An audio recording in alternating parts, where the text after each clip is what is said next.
Baik, assalamualaikum warahmatullahi wabarakatuh. Perkenalkan, nama saya Muhammad Hilmi dari kelas 6 PGSD, program studi pendidikan guru sekolah dasar Universitas Lambung Mangkurat.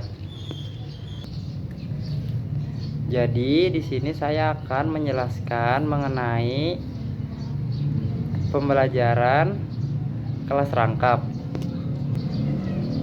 Jadi, permasalahan yang mengakibatkan adanya pembelajaran kelas rangkap adalah karena di Indonesia yang memiliki ribuan pulau tersebar luas, tak petak lagi akan menghadapi masalah distribusi atau penyebaran dan masalah disparitas atau perbedaan, tak terkecuali dalam sistem pendidikan kita. Dalam masalah distribusi guru misalnya,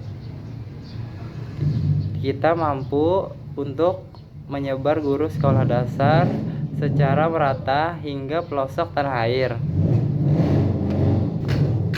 Padahal jumlah guru SD secara keseluruhan tidaklah termasuk kurang akibat terjadinya kekurangan guru secara lokal di mana-mana, khususnya di daerah kecil, sulit dan terpencil. Dalam masalah disparitas kualitas hasil belajar, rata-rata murid SD di kota-kota besar umumnya lebih tinggi daripada rekan-rekan mereka di daerah terpencil. Mengajar lebih dari 2 kelas akibat kekurangan guru semakin memperburuk disparitas ini. Akan tetapi, perangkapan kelas bukanlah alasan yang selalu pantas untuk dituding. Mungkin yang lebih tepat dituding adalah karena kita belum menemukan teknik yang tepat untuk melakukan pembelajaran kelas rangkap atau PKR. Jadi di sini ada manfaat kegiatan pembelajaran model PKR antara lain adalah yaitu 1. Memberikan pemahaman, penyegaran, dan teknis pelaksanaan pembelajaran model PKR di kelas. Dan yang kedua, sebagai alternatif pendekatan mengatasi kekurangan guru dan ketidakhadiran guru di kelas tanpa mengurangi pembelajaran. Yang ketiga, pembelajaran lebih efisien daripada sistem pembelajaran mata pembelajaran atau guru kelas. Jadi pengertian pembelajaran kelas rangkap atau PKR dari berbagai pendapat para ahli dapat disimpulkan bahwa pembelajaran kelas rangkap adalah satu bentuk pembelajaran yang mempersyaratkan seorang guru mengajar dalam satu ruang kelas atau lebih dalam saat yang sama dan menghadapi 2 atau lebih tingkat kelas yang berbeda. PKR juga mengandung makna bahwa seorang guru mengajar dalam suatu ruangan kelas atau lebih dari menghadapi murid-murid dengan kemampuan belajar yang berbeda-beda. Yang kedua, perlu pembelajaran kelas rangkap. 1. Alasan geografis. Lokasi pembelajaran sulit dijangkau, terbatasnya sarana transportasi dan pemukiman penduduk yang jaraknya berjauhan, serta adanya ragam mata pencaharian penduduk, misalnya berladang, mencari ikan, bahkan menebang kayu atau mencari sesuatu di hutan. Maka hal ini dapat mendorong penggunaan PKR. Dan yang kedua, alasan demografis.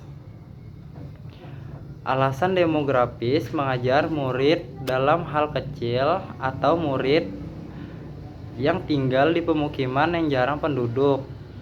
Maka PKR merupakan pendekatan yang tepat dan praktis. Bagaimana dengan daerah perkotaan? Apakah alasan demografis juga berlaku?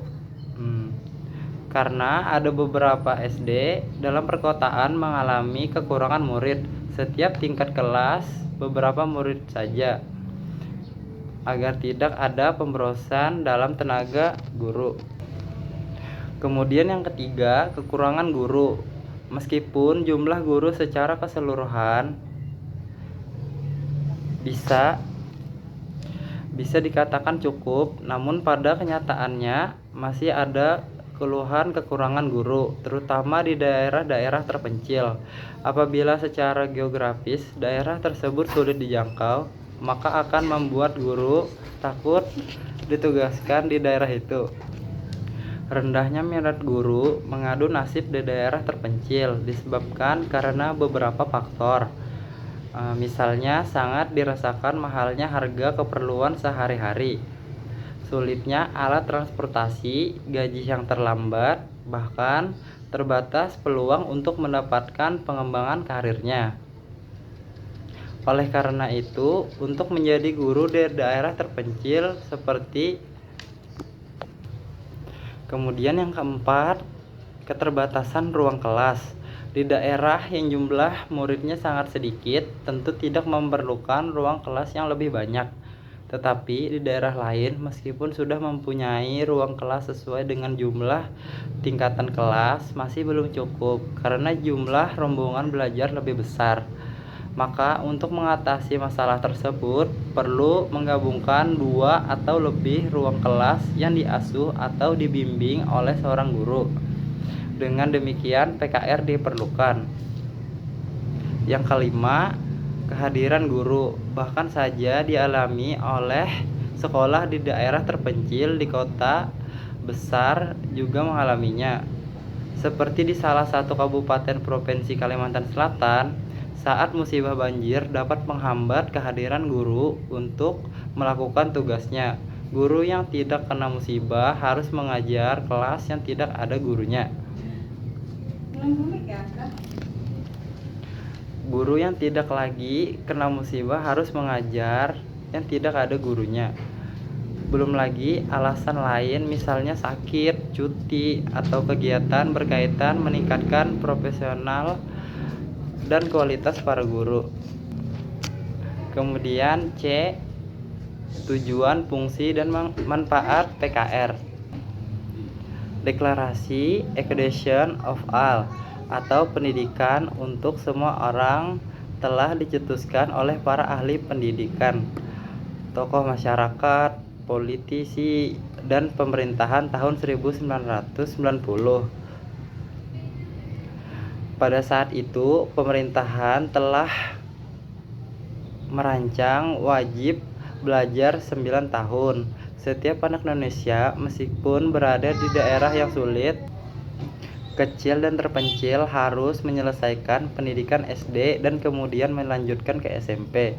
Tetapi sebagaimana dengan guru dan bangun ruang belajar, apakah pemerintah melengkapi semua itu terlebih dahulu, baru kemudian mencanangkan wajib belajar 9 tahun. Rupanya PKR wajib menjawab keterbatasan yang kita hadapi. PKR juga dapat dilaksanakan oleh guru yang memahaminya. Dengan demikian, tujuan, fungsi, dan manfaat PKR dapat disajikan dari aspek berikut, yaitu 1. Quantity dan equity. Dengan mengoptimalkan sumber daya yang ada, PKR memungkinkan untuk memenuhi asas quantity dan equity. Yang kedua, ada ekonomis. PKR memungkinkan pemerintah dan masyarakat dapat mengurangi biaya pendidikan. Betapa tidak, dengan seorang guru atau beberapa guru saja proses pembelajaran dapat berlangsung. Demikian juga dengan satu ruang atau beberapa ruang kelas. Yang ketiga, pedagogis. Sudah seringkali bahwa pendidikan kita dikritik sebagai sistem yang belum mampu menghasilkan lulusan atau tenaga kerja yang mandiri. Yang keempat, keamanan. Dengan pendekatan PKR, pemerintah dapat mendirikan SD di lokasi yang sudah dijangkau oleh anak. Dengan demikian, kekhawatiran orang tua terhadap keselamatan anaknya berkurang. D. Prinsip-prinsip yang mendasari PKR. Pembelajaran kelas rangkap merupakan salah satu bentuk pembelajaran yang perlu dikuasai oleh guru SD. Sebagaimana salah satu bentuk pembelajaran, PKR mengikuti prinsip-prinsip pembelajaran secara umum seperti bentuk-bentuk pembelajaran yang lainnya. Selanjutnya ada model pengelolaan pembelajaran kelas rangkap. Model PKR 221 dalam arti 2 kelas, 2 mata pelajaran, dan 1 ruangan. Kemudian model PKR 222 2 kelas, 2 mata pelajaran, dan 2 ruangan. Kemudian juga ada model PKR 333 yaitu 3 kelas, 3 mata pembelajaran, dan 3 ruangan. Selanjutnya aneka model interaksi kelas dalam PKR. Format atau model pembelajaran tersebut antara lain yaitu 1. Pola pikir sejolis atau OPS. Yang kedua, olah pikir berebut atau OPB. Yang ketiga, konsultasi intra kelompok atau KIK. Yang keempat, tutorial teman sebaya atau TTS. Kemudian yang kelima, tutorial lintas kelas atau TLK. Yang keenam, diskusi meja bundar atau DMB. Yang ketujuh, tugas diskusi dan resitas atau TDR. Yang ke-8, aktivitas tugas tertutup atau ATTU. Yang ke-9, aktivitas tugas terbuka atau ATTA. Jadi di sini saya akan menjelaskan proses pembelajaran melalui kerjasama atau PBMKS, yaitu 1. Olah pikir sejoli atau OPS, yaitu tahapan pertama kegiatannya murid menyimak pertanyaan yang diajukan oleh guru. Yang kedua, semua murid diberikan kesempatan untuk memikirkan jawaban atas pertanyaan tersebut. Yang ketiga, guru memberi syarat agar murid secara berpasangan duduk untuk berdiskusi. Yang keempat, masing-masing pasangan diminta untuk menyampaikan jawabannya dalam diskusi kelas dalam bimbingan guru.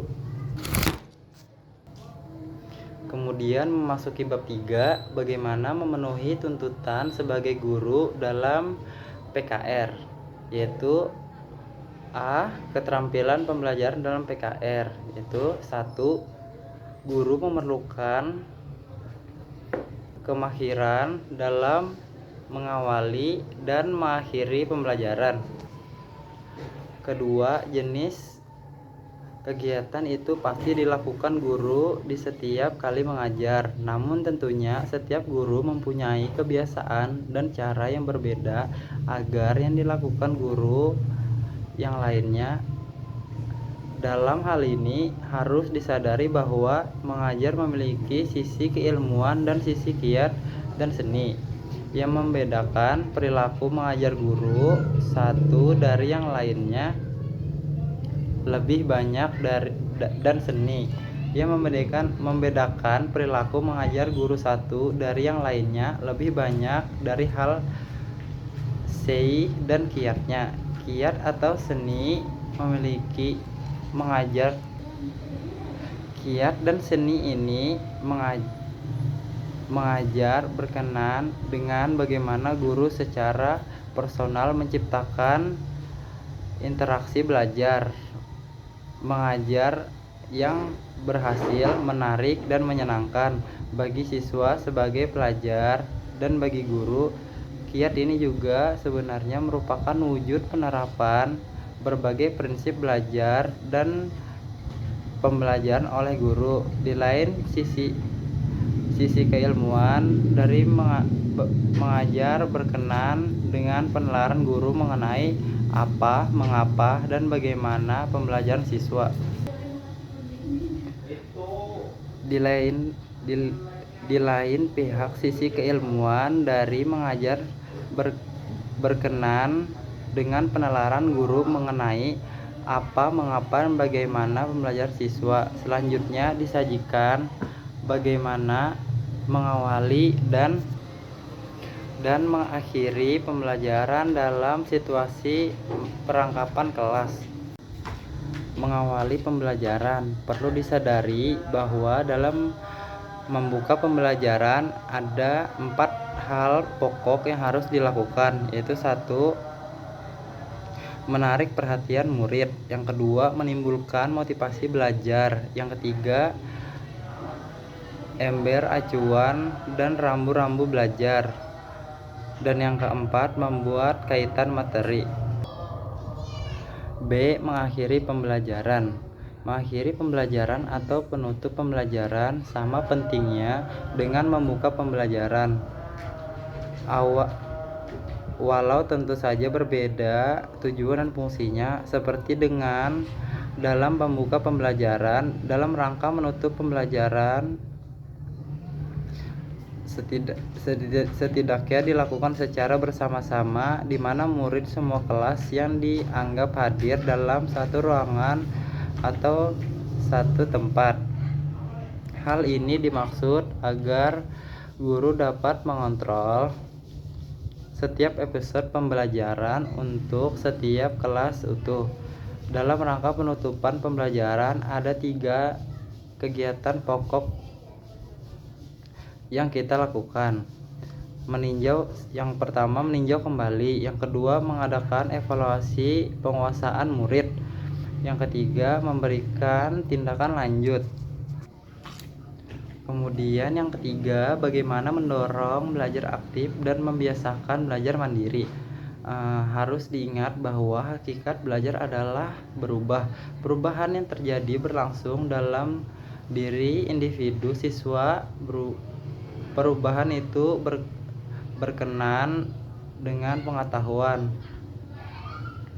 dinilai dan sikap, keterampilan, dan kebiasaan belajar. Perubahan dalam pengetahuan berlangsung melalui proses pemahaman, sedangkan nilai dan sikap melalui proses penghayatan. Di lain pihak, keterampilan berubah menjadi proses latihan, sedangkan kebiasaan belajar berubah menjadi kebiasaan atau habituasi. Semua proses perubahan itu menjadi dalam diri individu. Lingkungan di luar dari individu berfungsi lebih banyak dalam memberi rangsangan dan membangun suasana yang memungkinkan individu belajar. Dengan kata lain, dalam proses belajar individu yang sesungguhnya aktif. Oleh karena itu, proses pembelajaran yang baik adalah proses yang memungkinkan murid belajar secara optimal. Belajar aktif adalah proses memperoleh pengetahuan, nilai dan sikap, keterampilan dan kebiasaan belajar melalui manfaat rangsangan dari luar diri siswa untuk membangkitkan kemampuan belajar secara optimal. Untuk dapat menumbuhkan proses belajar aktif perlu diciptakan iklim belajar yang baik, yang ditandai adanya suasana yang hangat, menarik, menenangkan, dan menyenangkan. Mengapa belajar aktif perlu digalakkan? Ada beberapa alasan yang dapat kita simak, yaitu yang pertama, ada bukti yang kuat bahwa individu yang berinisiatif dalam belajar dapat belajar lebih banyak. Yang kedua, belajar aktif sesuai dengan proses alami perkembangan mental individu. Yang ketiga, perkembangan baru dalam berbagai aspek pendidikan menempatkan siswa baik pembelajaran yang aktif. Kemudian yang keempat, bagaimana pengelolaan kelas PKR dengan baik. Perlu disadari bahwa kelas PKR memerlukan perhatian yang lebih dari kelas-kelas biasanya, karena karakteristik pembelajaran dalam PKR jauh lebih beragam daripada di kelas biasa. Namun demikian, tuntutan pedagogis sama, yakni situasi belajar yang perlu diciptakan harus memungkinkan murid dapat memanfaatkan waktu belajar secara efektif untuk dapat menciptakan dan memelihara suasana kelas yang memungkinkan optimal kualitas pembelajaran dan keterlibatan murid. Perlu pengelolaan kelas yang baik. Untuk itu, guru harus menguasai keterampilan mengelola kelas.